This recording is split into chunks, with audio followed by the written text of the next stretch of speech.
விழுப்புரத்தில் சங்ககால நாகரிகம் தொல்பொருட்கள் கண்டுபிடிப்பு. இதுவரை கண்டிராத தொல்லியல் அதிசயம்.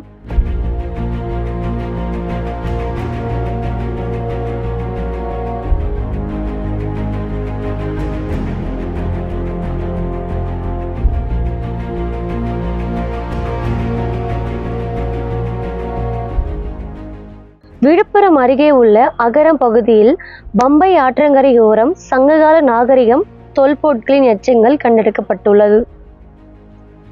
விழுப்புரம் அருகே பம்பை ஆற்றின் வடகரையில் அமைந்துள்ள ஐயங்கோவில்பட்டு மற்றும் தென்னமாதேவி ஆகிய ஊர்களில் பெஞ்சல் புயல் வெள்ளத்தால் ஏற்பட்ட மண் அரிப்பினால் ஊரின் மேற்பரப்பில் சங்ககால வாழ்விட பகுதியின் தொல்பொருள் எச்சங்கள் வெளிப்பட்டதை அறிஞர் அண்ணா அரசு கலைக்கல்லூரி வரலாற்றுத் துறையில் இளங்கலை வரலாறு முதலாம் ஆண்டு படிக்கும் மாணவர்களான சதீஷ்குமார் மற்றும் வீரவேல் ஆகியோர் கண்டெடுத்து பேராசிரியர் ரமேஷுக்கு தகவல் அளித்தனர்.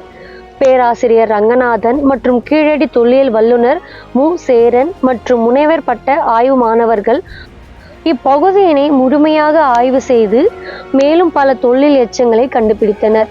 இந்த மேற்பரப்பாய்வில் புதிய கற்காலம் தொடங்கி சோழர் காலம் வரையிலான பலதரப்பட்ட தொல்பொருட்கள் கிடைத்திருக்கின்றன.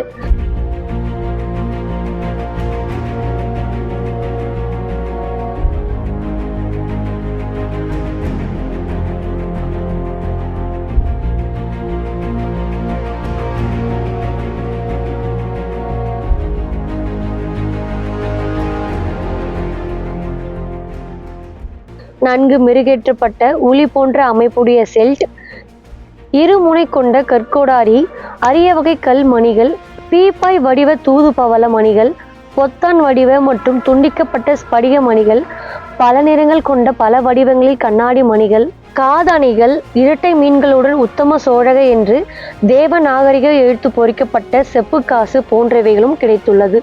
அதோடு மட்டுமல்லாது செங்கலின் அளவுகள் 41 சென்டிமீட்டர் நீளமும் 25 சென்டிமீட்டர் அகலமும் 7.5 சென்டிமீட்டர் கனமும் கொண்டுள்ளது.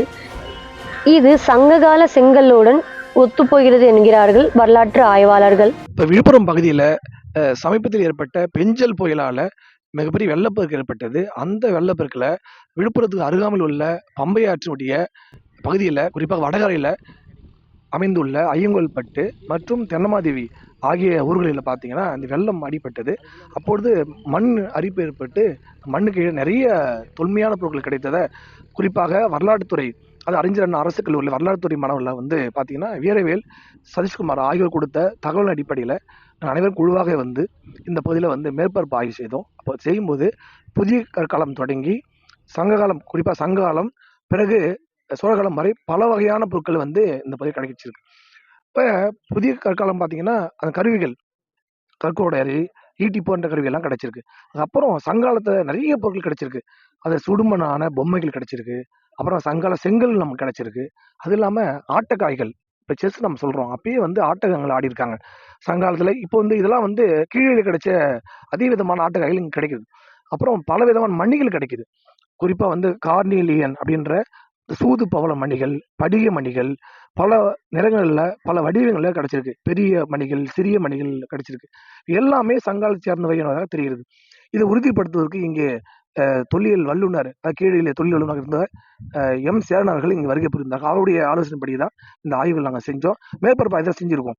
அப்போ அது இல்லாமல் எடைகள் கிடைச்சிருக்கு. எடைகள் வட்டச்சில்லு கிடைச்சிருக்கு. அப்புறம் இந்த மணிகள் பல வகையில் நம்ம சொல்லியிருக்கோம். அப்புறம் சோழ காலத்தை சேர்ந்த நாணயம், உத்தம சோழன் அப்படின்ற பேர் குறிக்கப்பட்ட வெள்ளி காசு கிடைச்சிருக்கு. அப்புறம் செப்பு காசு கிடைச்சிருக்கு.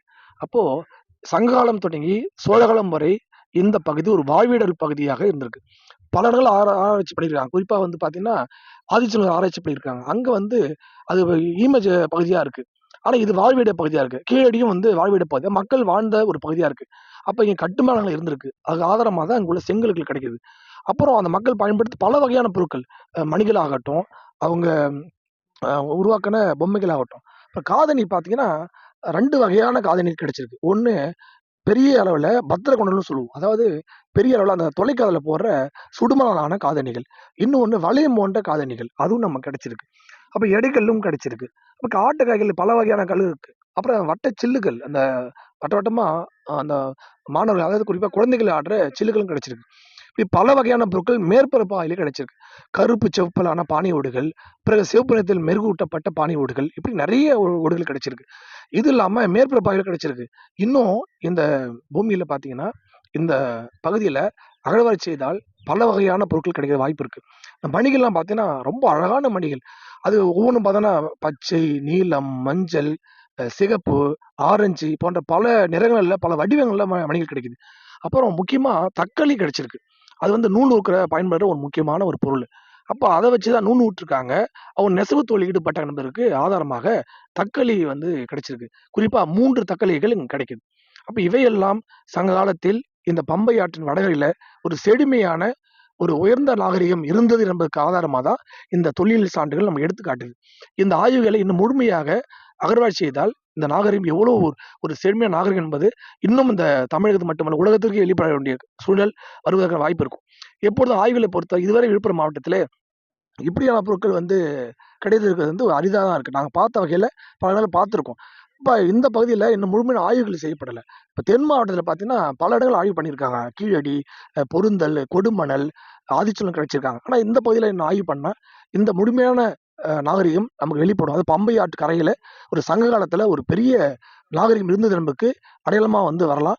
இப்படி பல வகையான சோழகாலம் மாரி ஒரு தொடர்ச்சியான வரலாற்று பகுதியா இந்த ஊரும், இந்த பகுதியும் இருந்தது என்பதற்கு இவையெல்லாம் முக்கியமான சான்றுகள். ஒரு வகையில் இந்த பெஞ்சல் புயல் வந்து நமக்கு பெரிய பாதிப்பை ஏற்படுத்தினாலும், இந்த புயலினாலே ஒரு நாகரிகம் வெளிப்பட்டது என்பது ஒரு மகிழ்ச்சிக்குரிய விஷயமா இருக்கு. இது தமிழக வரலாற்றில ஒரு முக்கிய இடமாக பெறும் என்பது நம்பிக்கை. முனைவர் தா. ரமேஷ், வரலாற்றுத்துறை பேராசிரியர், அறிஞர் அண்ணா அரசு கலைக்கல்லூரி, விழுப்புரம்.